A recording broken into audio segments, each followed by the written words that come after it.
तो आज के इस वीडियो में 21 अगस्त के इंपॉर्टेंट करंट अफेयर्स को हम लोग कवर करेंगे। तो ये रहा आपका पहला प्रश्न। अभी हाल ही में वांचुआ महोत्सव ये कहां पे मनाया गया? तो आंसर होगा असम में। तो अभी वांचुआ महोत्सव ये असम में मनाया गया है। अच्छा, किस जनजातीय समुदाय के द्वारा मनाया गया? तो तीवा जनजाति के द्वारा, जिसको लालुंग जनजाति भी कहा जाता है। तो वे अपनी अच्छी फसल की कामना के साथ पारंपरिक नृत्य, गीत आदि के साथ इस महोत्सव को मनाते हैं। इस महोत्सव का नाम याद रखना, वांचुवा महोत्सव। कहां पे मनाया जाता है? असम में। अच्छा, अगर मैं आपसे पूछूं असम का क्लासिकल डांस कौन सा है, तो क्या आंसर करोगे? सतरिया। वैसे कुछ और फोक डांस भी यहां से याद रखने हैं आपको। बिहू नृत्य हो गया, बगरुम्बा नृत्य हो गया। और अभी एसएससी के एग्जाम चल रहे हैं, तो यहां पे एक प्रश्न आया था, पूछा गया था पासी कोंगी ये किस राज्य का लोक नृत्य है, फोक डांस है? तो याद रखना इसको भी अरुणाचल प्रदेश का ही है। अब देखो, कुछ इंपॉर्टेंट महोत्सव और त्योहार के बारे में आपको बता रहा हूं, ध्यान से सुनते जाना, क्योंकि इस तरह के प्रश्न बन रहे हैं एग्जाम में।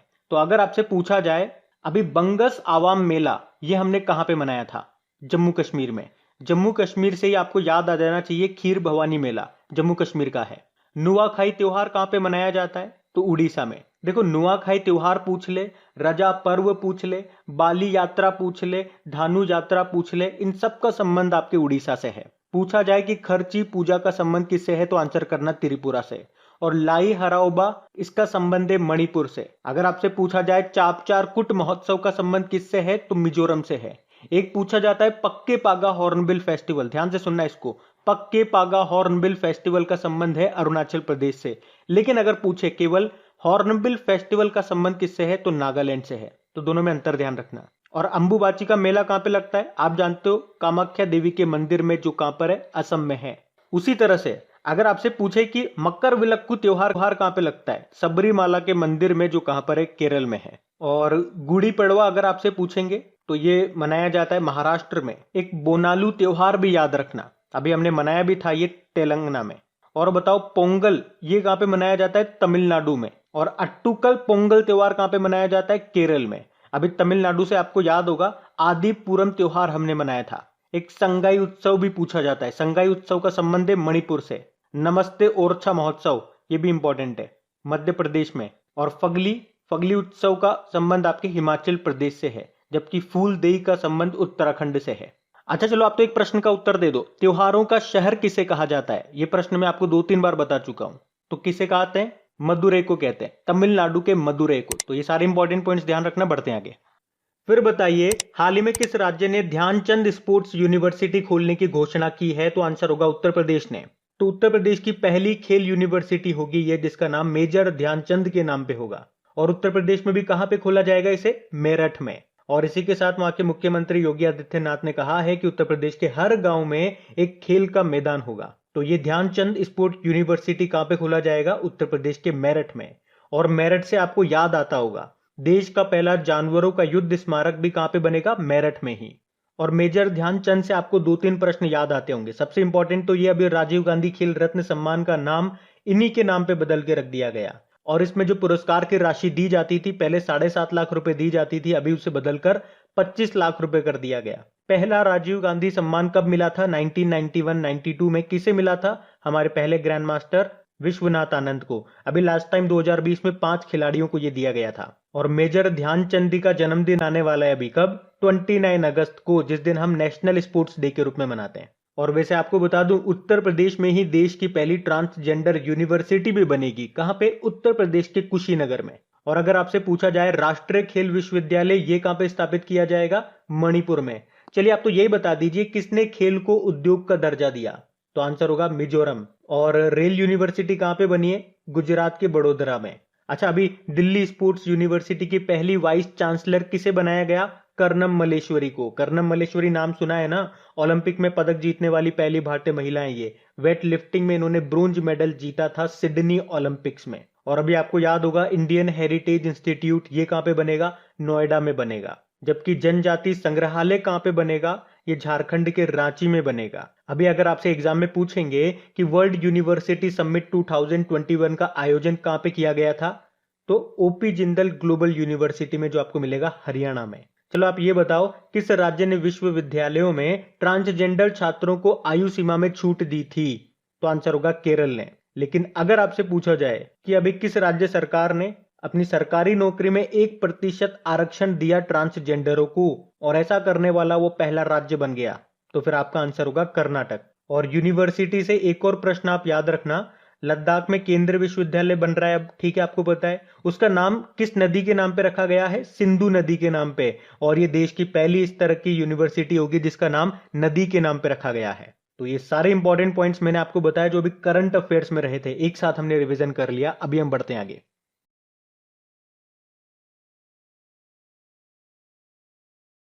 फिर बताइए, हाल ही में सद्भावना दिवस ये कब मनाया गया? तो आंसर होगा 20 अगस्त को। तो भारत जो है वो हर साल 20 अगस्त को पूर्व प्रधानमंत्री राजीव गांधी जी की जयंती के उपलक्ष्य में सद्भावना दिवस के रूप में मनाता है। और भारत के अब तक के सबसे युवा प्रधानमंत्री रहे थे राजीव गांधी। वैसे आपको बता दूं, 20 अगस्त को ही अक्षय ऊर्जा दिवस के रूप में भी मनाया जाता है। तो भारत में अक्षय ऊर्जा के विकास और उसे अपनाने के बारे में जागरूकता बढ़ाने के लिए 20 अगस्त को ही अक्षय ऊर्जा दिवस के रूप में मनाया जाता है। उसके अलावा 20 अगस्त को वर्ल्ड मॉस्किटो डे भी मनाते हैं, और इसकी थीम रही इस बार reaching the zero malaria target. वैसे मलेरिया से आपको याद होगा, वर्ल्ड मलेरिया डे कब मनाते हैं? 25 अप्रैल को। और मलेरिया को खत्म करने का टारगेट कब का है? 2030 का है। जो मलेरिया है किस मच्छर के काटने से होता है? मादा एनाफिलीज मच्छर के काटने से। लेकिन मान लो अगर पूछा जाए डेंगू जो है वो किस मच्छर के काटने से होता है? मादा एडीज एजिप्टीज मच्छर के काटने से होता है। फिर बताइए, भारत में पहला इलेक्ट्रिक व्हीकल फ्रेंडली हाईवे कौन सा होगा? तो आंसर होगा दिल्ली चंडीगढ़। तो solar based electric vehicle charging स्टेशनों के नेटवर्क के साथ दिल्ली चंडीगढ़ हाईवे देश का पहला इलेक्ट्रिक व्हीकल फ्रेंडली हाईवे बन गया है। मतलब इस हाईवे पे जो चार्जिंग स्टेशन होंगे इलेक्ट्रिक व्हीकल को चार्ज करने के लिए कुछ कुछ दूरी पे आपको मिलेंगे, जैसे कि 25-25, 30-30 किलोमीटर की दूरी पे आपको मिलेंगे। और इन स्टेशनों को स्थापित किया है भेल ने। और इन स्टेशनों के नेटवर्कों को भारी उद्योग मंत्रालय के फेम 1 योजना के तहत स्थापित किया गया है। एक तो देखो, भारी उद्योग मंत्री कौन है ये आपको पता होना चाहिए। कौन है? महेंद्र नाथ पांडे है। और जो फेम 1 योजना है, तो इसमें फेम का मतलब क्या हो गया? Faster adoption and manufacturing of hybrid and electric vehicles. और हाईवेज से अभी आपको याद होगा, इंदौर में एशिया का सबसे लंबा हाई स्पीड टेस्ट ट्रैक भी बना है, जिसकी लंबाई 11.3 किलोमीटर है, और इसका नाम क्या है? नेटरैक्स। और अगर आपसे पूछा जाए भारत का पहला इलेक्ट्रिक व्हीकल सिटी कौन सा बना? गुजरात का केवड़िया। अच्छा, यही बता दो आप, तो जो हमारा भारतीय रेलवे है ये पूरी तरह से इलेक्ट्रिफाइड हो जाएगा, कब तक का टारगेट रखा है? 2023 तक का। और पूरी तरह से ग्रीन एनर्जी पे कब तक चलने लगेगा? 2030 तक। ये भी ध्यान रखना, बढ़ते हैं आगे। अच्छा बताइए, अभी किस राज्य सरकार ने कार खंडर योजना शुरू की है? तो आंसर होगा जम्मू कश्मीर ने। तो अभी जम्मू कश्मीर सरकार ने कारीगरों और बुनकरों के लिए कार खंडर योजना शुरू की है। अब इस योजना में होगा क्या? इस योजना में बुनकरों को ट्रेनिंग दी जाएगी कि वो परंपरागत डिजाइन और बाजार की मांग के अनुसार सामान तैयार कर सकें। तो इसमें मेधावी प्रशिक्षुओं यानी कि ट्रेनीज को भी हर महीने 2,000 रुपए मिलेंगे, और हर ट्रेनर को भी पर ट्रेनीज के हिसाब से 2,000 रुपए दिए जाएंगे। इसके अलावा 25,000 रुपए कच्चे माल व अन्य सामान के लिए दिए जाएंगे। तो यह है कार खंडर योजना, जो कि शुरू की है जम्मू कश्मीर सरकार ने। इसी तरह से अगर डेली करंट अफेयर्स आप लोग पढ़ते होंगे तो एक प्रश्न मैं आपसे पूछना चाहूंगा। अभी बताइए, किस राज्य की सरकार ने बुनकरों के लिए नेकरा सम्मान योजना शुरू की थी? तो आंसर होगा इसका कर्नाटक। और अगर मैं आपसे पूछूं, बुनकरों का शहर किसे कहा जाता है? City of viewers, WEAVERS, city of viewers, बुनकरों का शहर किसे कहा जाता है? और ये क्वेश्चन मैं आपको बता चुका हूं। कहां पे बताया है? टॉप 5 स्टैटिक जीके के क्वेश्चंस जो आपके लिए अपलोड किए जाते हैं वहां पे ये क्वेश्चन मैंने आपको बताया था। तो अगर आपने टॉप 5 स्टैटिक जीके का ऑडियो सुना होगा तो आपको तो बताना ही पड़ेगा। चलिए, प्रश्न मैं आप ही के लिए छोड़ता हूं। बाकी जम्मू कश्मीर की बात है तो ये रहा मैप में जम्मू कश्मीर। देखो, इसके वर्तमान में लेफ्टिनेंट गवर्नर कौन है? मनोज सिन्हा है। और आपसे पूछा जाए जम्मू कश्मीर के पहले लेफ्टिनेंट गवर्नर कौन थे? गिरीश चंद्र मुर्मू थे, जो वर्तमान में कॉम्प्ट्रोलर एंड ऑडिटर जनरल है 14th नंबर के। यहाँ की जम्मू जो है वो विंटर कैपिटल है, श्रीनगर जो है समर कैपिटल है। अभी आपको याद होगा जम्मू कश्मीर सरकार ने प्रूफ एप्लीकेशन भी लॉन्च किया था। प्रूफ की फुल फॉर्म क्या होती है? Photographer record of on site facility. अभी जम्मू कश्मीर में ही बंगस आवाम मेला भी मनाया गया था, यहीं पे ही हौसला योजना भी शुरू की गई थी। और आपसे पूछा जाए कि 100% टीकाकरण करने वाला भारत का पहला गांव कौन सा बना था? तो जम्मू कश्मीर का वेयान गांव। और एशिया का सबसे बड़ा ट्यूलिप गार्डन ये जम्मू कश्मीर के श्रीनगर में बना है। श्रीनगर में ही ट्यूलिप फेस्टिवल मनाया जाता है, ये भी याद रखना। और जम्मू कश्मीर और लद्दाख हाईकोर्ट की चीफ जस्टिस कौन है? पंकज मित्तल है। जम्मू कश्मीर की पहली महिला बस ड्राइवर कौन बनी थी? पूजा देवी बनी थी। और दो प्रोडक्ट याद रखना यहां से, एक तो कश्मीरी केसर और गुच्छी मशरूम, इन दोनों को जीआई टैग मिला था अभी। यहीं पे आपको doctor Salim Ali national park मिलेगा, एक सलीम अली बर्ड सेंचुरी है जो गोवा में आपको मिलेगा, किश्तवाड़ नेशनल पार्क मिलेगा, दाचिंगम नेशनल पार्क मिलेगा, वुलर झील भारत की ताजे पानी की सबसे बड़ी झील है, ये भी आपको यहीं पे मिलेगी, तो ये याद रखना। बढ़ते हैं आगे। अच्छा बताइए, अभी हाल ही में इंडियन बैंक के नए एमडी सीईओ कौन बन गए? तो आंसर होगा शांतिलाल। तो शांतिलाल ये अभी इंडियन बैंक के नए एमडी सीईओ बन गए हैं, इनका नाम याद रखना सीधा सीधा। बाकी एन वेणुधर रेड्डी की बात करेंगे, ऑल इंडिया रेडियो के नए डायरेक्टर जनरल बने थे। नासिर कमल नागरिक उड्डयन सुरक्षा ब्यूरो के डायरेक्टर जनरल बने थे। और Padma Kumar Madhavan Nair national asset reconstruction company, जिसे आप बैड बैंक बोलते हो, उसके पहले मैनेजिंग डायरेक्टर बने। देखो इंडियन बैंक की बात करेंगे, स्थापना 1907 में होती है और इसका हेडक्वार्टर चेन्नई में आपको मिलेगा। और इसका टैगलाइन होती है योर ऑन बैंक। आपको याद होगा 10 बैंकों का विलय करके 4 बैंक बनाए गए थे, उसमें एक ये भी था। चलो आप तो ये प्रश्न बता दो, किस बैंक का विलय इंडियन बैंक में हुआ था? विलय मतलब मर्जर, और ये मैं आपको 2-4 बार बता भी चुका हूं, तो इस बार ये प्रश्न मैं आपके लिए छोड़ता हूं। हम बढ़ते हैं आगे। अच्छा बताइए, अभी हाल ही में किस स्मॉल फाइनेंस बैंक ने मेगा ब्रांड अभियान बदलाव हमसे है को शुरू किया है? तो आंसर होगा एयू स्मॉल फाइनेंस बैंक ने। तो अभी एयू स्मॉल फाइनेंस बैंक ने डिजिटल बैंकिंग में क्रांतिकारी परिवर्तन लाने के लिए अभी बदलाव हमसे है नाम से एक अभियान शुरू किया है, जिसके लिए आमिर खान और कियारा आडवाणी को उसने ब्रांड एम्बेसडर बनाया है। बाकी उज्जीवल स्मॉल फाइनेंस बैंक की बात करेंगे तो अभी इसके जो सीईओ थे नितिन चुग, इन्होंने इस्तीफा दे दिया। उसके अलावा आपको याद होगा अभी महिलाओं के लिए एक सेविंग अकाउंट इसने शुरू किया था, जिसका नाम रखा था गरिमा। बाकी इक्विटास स्मॉल फाइनेंस बैंक से याद होगा एनआरआई ग्राहकों को ऑनलाइन खाता खोलने की सुविधा देने वाला पहला स्मॉल फाइनेंस बैंक बना था ये। जन स्मॉल फाइनेंस बैंक की बात करें तो आई चूज माई नंबर सुविधा शुरू की थी। क्या है ये सुविधा? अगर यहाँ पे आप सेविंग अकाउंट खुलवाते हो तो आपका जो अकाउंट नंबर का आगे का 10 डिजिट होगा वो आप अपने अनुसार चुन सकते हो। देखो एयू स्मॉल फाइनेंस बैंक की बात करें तो स्थापना होती है 1996 में, हेडक्वार्टर जयपुर में मिलेगा, राजस्थान की कैपिटल जयपुर। एमडी सीईओ इसके विकास अग्रवाल है। पढ़ते आगे। अच्छा बताइए, अभी हाल ही में जायर अल बहार अभ्यास का दूसरा संस्करण ये भारत और किस देश के बीच में हुआ? तो इसका आंसर होगा कतर। तो भारतीय नौसेना और कतर की शाही नौसेना के बीच में अभी 9 अगस्त से लेकर के 14 अगस्त तक फारस की खाड़ी यानी कि पर्शियन गल्फ में जायर अल बहार अभ्यास का दूसरा संस्करण आयोजित किया गया। तो याद रखना जायर अल बहार अभ्यास होता है भारत और कतर के बीच में, ये इसका सेकंड एडिशन था। कहां पे हुआ? फारस की खाड़ी में हुआ। और इसी तरह से एक नाम और है नसीम अल बहर, ये ओमान के साथ भारत की एक्सरसाइज है। ओमान के साथ वैसे हम अल नगाह नाम की एक्सरसाइज भी करते हैं। और इसी तरह से आपको याद होगा अभी सऊदी अरब के साथ हमने अल मोहद अल हिंदी नाम की एक्सरसाइज भी किया था। और देखो इसी के साथ मैं आपको बता दूं, अभी भारत ने वियतनाम के साथ भी द्विपक्षीय समुद्री अभ्यास का आयोजन किया। कहां पे किया? दक्षिण चीन सागर में। और इसमें भारत की तरफ से आईएनएस रणविजय और आईएनएस कोरा ने भाग लिया। और अभी हमने पढ़ा था कल ही कोंकण अभ्यास किया हमने ब्रिटेन के साथ में, जिसमें आईएनएस तबर ने पार्टिसिपेट लिया था। और आईएनएस तलवार के बारे में भी हमने पढ़ा था। अभी जो कटलेस एक्सरसाइज हुआ था अफ्रीका के पूर्वी तट पे, वहां पे भारत की तरफ से आईएनएस तलवार ने पार्टिसिपेट किया था। बाकी अगर मैं आपसे पूछूं आईएनएस विक्रांत के बारे में तो आप आंसर क्या दोगे? ये पहला स्वदेशी विमान वाहक पोत है।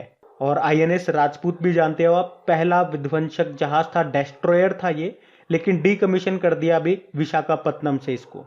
और देखो अभी तक जितनी भी इस साल जितनी भी इंपॉर्टेंट एक्सरसाइज करी है वो कल ही मैंने आपको सारी एक साथ रिवाइज करवाई थी। तो अगर आपने अभी तक कल का वीडियो नहीं देखा तो वो जरूर देखना, कल के करंट अफेयर्स का वीडियो, वहां पे हमने पहले ही प्रश्न में सारी इंपॉर्टेंट एक्सरसाइज को रिवाइज करवाया है। देखो कतर दोहा से मैं आपसे एक प्रश्न पूछ लूं कि 2022 में जो फीफा वर्ल्ड कप होंगे कहां पे होंगे? मैंने तो पहले आंसर बता दिया, कतर दोहा में होंगे। चलो याद रखना ये। बढ़ते हैं आगे। तो बताइए, अभी हाल ही में भारत ने यूनाइटेड नेशन के साथ मिलकर कौन सा प्लेटफॉर्म शुरू किया? तो आंसर होगा यूनाइटेड अवेयर। तो अभी भारत ने यूनाइटेड नेशन के साथ मिलकर के शांति सैनिकों के लिए, जिन्हें आप यूनाइटेड नेशन पीस कीपर्स भी कहते हो, उनको क्षेत्र से संबंधित सूचना उपलब्ध कराने के लिए ये यूनाइटेड अवेयर प्लेटफॉर्म शुरू किया है। अभी आपको वैसे याद होगा अगस्त महीने के लिए संयुक्त राष्ट्र सुरक्षा परिषद की अध्यक्षता भारत के पास ही है। और एक नाम आपको और याद होगा, अब्दुल्ला शाहिद को, मालदीव के ये विदेश मंत्री हैं, अभी यूनाइटेड नेशन जनरल असेंबली के 76th सेशन के ये अध्यक्ष चुने गए हैं। और अगर आपसे पूछा जाए यूनाइटेड नेशन जनरल असेंबली की पहली महिला अध्यक्ष का नाम क्या है, विजय लक्ष्मी पंडित है। ये भारत के पहले प्रधानमंत्री जवाहरलाल नेहरू की बहन थी। अच्छा, वैसे संयुक्त राष्ट्र के अध्यक्ष कौन है? एंटोनियो गुतेरेस हैं, जो कि पुर्तगाल से हैं। और अगर आपसे पूछा जाए कि संयुक्त राष्ट्र संघ के पहले महासचिव कौन थे, तो आंसर होगा द्रिगवेली, ये नॉर्वे से थे। संयुक्त राष्ट्र के टोटल मेंबर कंट्रीज है 193, 193rd वाला कौन सा बना था? साउथ सुडान बना था। चलो ये बताओ कि भारत कौन सी बार यूनाइटेड नेशन सिक्योरिटी काउंसिल का अस्थायी सदस्य चुना गया है? तो आंसर होगा 8वीं बार। किसकी जगह आया? इंडोनेशिया की जगह आया। अस्थायी जो सदस्य होते हैं 2-2 साल के लिए चुने जाते हैं। वैसे यूनाइटेड नेशन सिक्योरिटी काउंसिल में 15 आपको मेंबर मिलेंगे, जिसमें 5 परमानेंट हैं, 10 अस्थायी हैं। वैसे अभी संयुक्त राष्ट्र आर्थिक और सामाजिक परिषद में भी भारत को 2022 से लेकर 2024 तक के लिए मेंबर बनाया गया है। वैसे उसमें टोटल मेंबर कितने हैं? तो 54 हैं। अच्छा, आप तो ये बता दो कि संयुक्त राष्ट्र का एकमात्र अंग वो कौन सा है जिसका हेडक्वार्टर आपको न्यूयॉर्क में नहीं मिलेगा बल्कि हैग नीदरलैंड में मिलेगा? तो आंसर होगा इंटरनेशनल कोर्ट। तो ये भी ध्यान रखना। बढ़ते हैं आगे। फिर बताइए, अभी हाल ही में किस राज्य सरकार ने प्रदेश में गोरख धंधा शब्द के इस्तेमाल पर प्रतिबंध लगा दिया? तो आंसर होगा हरियाणा ने। तो अभी हरियाणा सरकार ने राज्य में गोरख धंधा शब्द के इस्तेमाल को बैन कर दिया है। क्यों कर दिया? क्योंकि शब्द का इस्तेमाल जो है अनैतिक कार्यों में या बुरे कार्यों को बताने के लिए किया जाता था। और वैसे हरियाणा में गुरु गोरखनाथ एक संत थे और इस तरह के शब्दों से उनके अनुयायियों की भावनाओं को ठेस पहुंचता है, इसीलिए ऐसा किया गया। अच्छा, इसी क्वेश्चन से आप लिंक कर पाओगे, अभी कांड कांड जो शब्द है उसको भी अनैतिक बताया था उत्तर प्रदेश की सरकार ने। तो कहां पे ये शब्द यूज हो रहा था, याद है क्या आपको? काकोरी कांड में। और फिर उसका नाम बदल के क्या कर दिया था? काकोरी ट्रेन एक्शन कर दिया था। तो वो भी आपको ध्यान होना चाहिए। और इसी तरह से चीजें लिंक कर करके आपको पढ़ोगे ना, तो देखो चीजें बड़ी आसान हो जाएगी। यहां पे अगर बात हम हरियाणा की करेंगे तो ये रहा मैप में हरियाणा। देखो हरियाणा की कैपिटल क्या है? चंडीगढ़ है। मुख्यमंत्री है मनोहर लाल खट्टर। अभी यहाँ पे नए गवर्नर बन गए, कौन? बंडारू दत्तात्रेय बन गए। और यहाँ पे पहले थे सत्यदेव नारायण आर्य, वो कहाँ पे चले गए? वो त्रिपुरा में चले गए। और त्रिपुरा में पहले थे रमेश बेस, तो वो कहाँ पे चले गए? वो झारखंड में चले गए। अभी आपको पता है ना, 8 राज्यों में नए गवर्नर बने और उनको याद करने का हमने एक ट्रिकी वीडियो भी बनाया था। अगर आप में से किसी ने नहीं देखा, देख लेना, लिंक डिस्क्रिप्शन में मिल जाएगा। बाकी आपको याद होगा अभी हरियाणा सरकार ने हर हित स्टोर योजना भी शुरू की थी। बाकी देश का पहला ग्रेन एटीएम ये कहाँ पे स्थापित किया गया, कहाँ लगाया गया? गुरुग्राम हरियाणा में। गुरुग्राम हरियाणा में ही आपको इंटरनेशनल सोलर अलायंस का हेडक्वार्टर भी मिल जाएगा। अभी हरियाणा सरकार ने ही जन सहायक आपका सहायक एप्लीकेशन को भी लॉन्च किया था। अभी हरियाणा ने ही प्राण वायु देवता पेंशन योजना भी शुरू की थी, संजीवनी परियोजना भी शुरू की थी और कोरोना रोगियों के लिए आयुर्वेदिक टेलीमेडिसिन सुविधा भी शुरू की थी। और बताओ, ऑक्सीजन ऑन व्हील्स पहल कहां से शुरू की थी? हरियाणा के करनाल से। करनाल में आपको नेशनल डेयरी रिसर्च इंस्टीट्यूट भी मिल जाएगा। और देश की पहली एयर टैक्सी सेवा शुरू हुई हिसार और चंडीगढ़ के बीच में। देखो हरियाणा में आपको सुल्तानपुर नेशनल पार्क मिलेगा, कालेसर नेशनल पार्क भी आपको यहीं पे मिलेगा। और खेलो इंडिया यूथ गेम्स का चौथा संस्करण ये इस साल नवंबर 2021 में होने वाला था हरियाणा के पंचकुला में, जो अब फरवरी 2022 में होगा। इसका मैस्कॉट है धाकड़।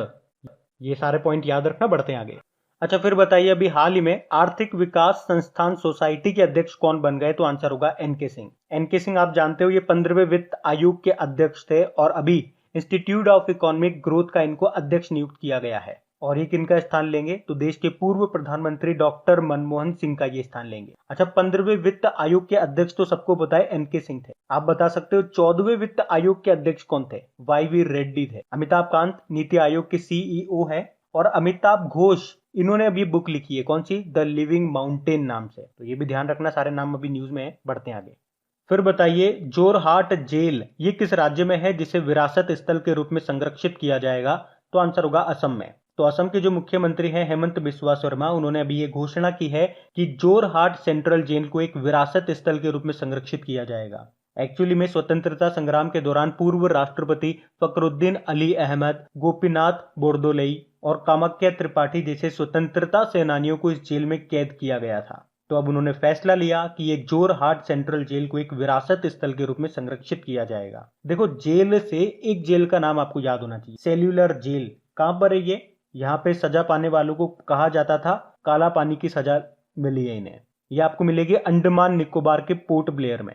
बाकी देखो, बात असम की है तो ये रहा मैप में असम। देखो, असम की कैपिटल दिसपुर हो गई, मुख्यमंत्री हेमंत बिस्वा शर्मा हो गए, गवर्नर है जगदीश मुखी।